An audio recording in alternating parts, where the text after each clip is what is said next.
Hello everyone. मेरे पीछे ये जो तस्वीर लगी है ये है मंगोलिया के एक्स प्राइम मिनिस्टर लव सनम सराय ओयून अर्डीन की। प्रोनाउंसिएशन पे मत जाइएगा। जो प्राइम मिनिस्टर हैं उन्होंने अपनी पोस्ट से हाल ही में इस्तीफा दिया है और 2024 में ही ये इस ऑफिस के लिए इलेक्ट हुए थे। एक उनकी टर्म 2021 से भी थी, पर ये जो रेजिग्नेशन दिया है इन्होंने, इसके पीछे बड़ी ही इंटरेस्टिंग स्टोरी है। इसके पीछे प्रोटेस्ट है जो किन कारणों से स्पार्क हुआ वो अपने आप में बहुत ही दिलचस्पी वाली बात है। पहले मंगोलिया की लोकेशन देखते हैं। ये मंगोलिया है, लैंडलॉक्ड कंट्री है।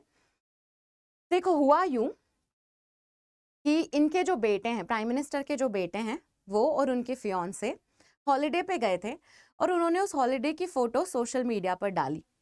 अब वो फोटोज में उन्होंने अपनी लग्जरियस लाइफस्टाइल दिखाई, जहाँ लोकेशन पे वो गए हैं वो दिखाया, महंगे हैंडबैग्स दिखाए।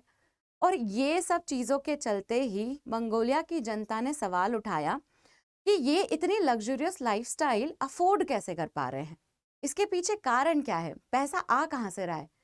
और हुआ यूं कि करप्शन का स्कैंडल जो है उसके पीछे इंक्वायरी आने लगी। लोग सड़कों पे उतर आए। मंगोलिया की कैपिटल में प्रोटेस्ट हुआ। जो तस्वीरें आई थी सोशल मीडिया पे वो कुछ इस तरह की थी। सारी तस्वीरें तो आप खुद ही क्यूरियोसिटी से एक्सप्लोर कर सकते हैं। इसके चलते लोग सड़कों पर आए, उन्होंने प्रोटेस्ट किया, मांग की कि ये करप्शन जो है वो कितना ग्रेव क्राइसिस है किसी भी कंट्री के लिए। और हुआ यूं कि एंटी करप्शन एजेंसीज ने एक्टिवली इंक्वायरी बिठाई, जिसके चलते मंगोलिया के प्राइम मिनिस्टर को रिजाइन करना पड़ गया। एक्चुअल में ये इंक्वायरीज अभी इनकंक्लूसिव है, पर जो हुआ, मतलब कॉन्फिडेंस का जो मोशन पास होता है पार्लियामेंट में या फिर वहाँ की जो भी ऑफिसेस हैं उसमें वो कॉन्फिडेंस वोट पास नहीं करा पाए और उन्हें रिजाइन देना पड़ गया। तो एक लग्जरियस लाइफस्टाइल इतने घेराव में आ गई कि वहाँ के पब्लिक ऑफिसर्स को रिजाइन करना पड़ गया। और ये कोई एक ही कंट्री की बात नहीं है। अभी मैं आगे आपको एक और एग्जाम्पल बताऊंगी साउथ कोरिया का, जहां रीसेंट में ऐसा ही कुछ देखने को मिला। बस वहां पे प्राइम मिनिस्टर नहीं है, प्रेसिडेंट है। पर उस सबके पहले मुझे एक इंटरेस्टिंग अनाउंसमेंट करनी है।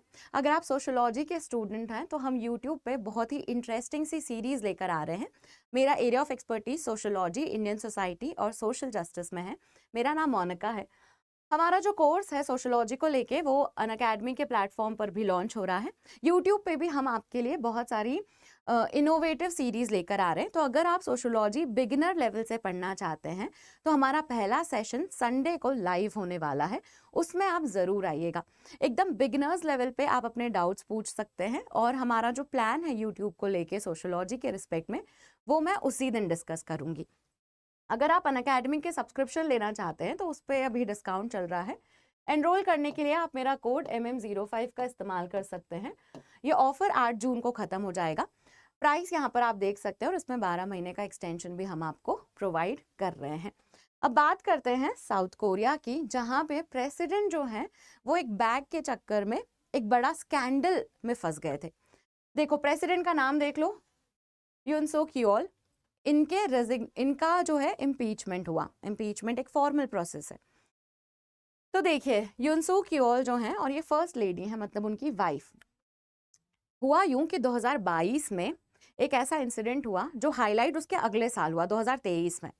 तो उनकी वाइफ जो है वो $2200 का बैग एक इंसान से लेते हुए दिख गई थी, एक गिफ्ट की तरह लेते हुए दिख गई थी और उसका वीडियो भी रिकॉर्ड कर लिया गया था। ये वीडियो जब 2023 में स्पॉटलाइट में आया तो फिर वहाँ पर हाईलाइट किया गया कि एक पब्लिक ऑफिसर जो है या फिर एक मतलब प्रेसिडेंट की पोस्ट वाले इंसान जो हैं या फिर उनकी जो फर्स्ट लेडी है वो इतना महंगा गिफ्ट पब्लिक से नहीं एक्सेप्ट कर सकती हैं। इसकी लिमिट है साउथ कोरिया में। इतना महंगा गिफ्ट, मतलब $2200 अगर हम कन्वर्ट करके देखें तो 1,80,000 के आसपास का अमाउंट है ये। तो इतना महंगा गिफ्ट एक्सेप्ट करना अलाउड नहीं है। और क्यों किया, क्या लॉजिक है? आप स्ट्रेंजर्स से तो ऐसे इतने महंगे बैग नहीं ले सकते।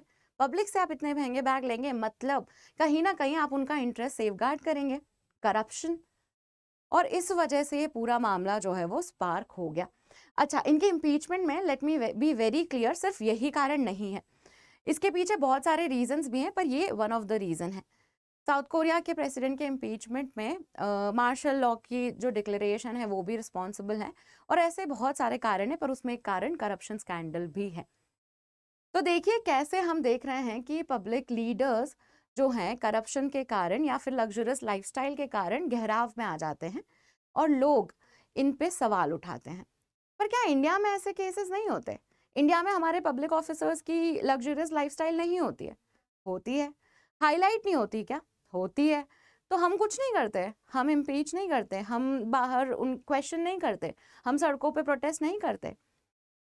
चलिए एक इंसिडेंट बताती हूँ जो बहुत ही रीसेंट का है, आपने पढ़ा भी होगा इसके बारे में। ये है जस्टिस वर्मा केस। इसमें इनके घर में आग लगी और आग के टाइम पे ही हाईलाइट हुआ कि बहुत कैश इनके घर पे पड़ा हुआ है। इतना कैश जो है वो अपने आप में क्वेश्चन ला देता है ना कि इतना कैश आपके घर में कर क्या रहा है। और फिर क्या हुआ, अभी तक जो भी हुआ है उसकी अगर मैं बात करूं तो इंक्वायरी बैठाई गई, इनसे आंसर्स लिए गए, इनका ट्रांसफर भी हुआ है। पर अभी सुनने में आ रहा है कि मॉनसून सेशन में इनके अगेंस्ट में इम्पीचमेंट का प्रोसेस भी शुरू होगा। क्या होता है रिजल्ट वो तो अब समय ही बताएगा। पर आप मुझे कमेंट सेक्शन में बताएंगे कि क्या इंडिया में कोई भी जज का इम्पीचमेंट सक्सेसफुल हुआ है? यस या नो में भी आंसर दे सकते हैं आप। तो ये सवाल है जो आप अपने आप से पूछेगा, आपने पॉलिटी पढ़ी है तो उसमें भी आपको इसका जवाब मिला होगा। तो जस्टिस वर्मा जो है वो दिल्ली के हाई कोर्ट हैं और उनके पास बहुत सारा कैश हुआ। तो ये मामला आ गया करप्शन इन जुडिशरी का। जुडिशरी से हम न्याय मांगने जाते हैं, अगर वो ही करप्ट होंगे तो आप इस न्याय व्यवस्था पे कितना विश्वास करेंगे, आप खुद ही क्वेश्चन कीजिए।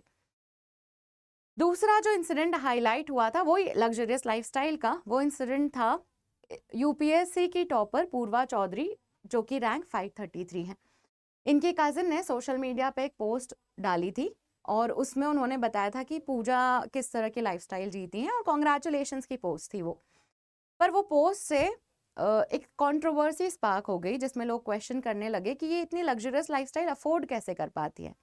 ऑल्सो इनके जो पिताजी हैं वो राजस्थान एडमिनिस्ट्रेटिव सर्विस में ऑफिसर हैं, तो उनके पास इतना पैसा कहाँ से है? ये सारे क्वेश्चंस के चलते एक और चीज़ हाईलाइट की गई कि ये ओबीसी कैटेगरी से हैं, तो फिर क्रीमी लेयर में आना चाहिए, फिर रिजर्वेशन का बेनिफिट कैसे लिया इन्होंने?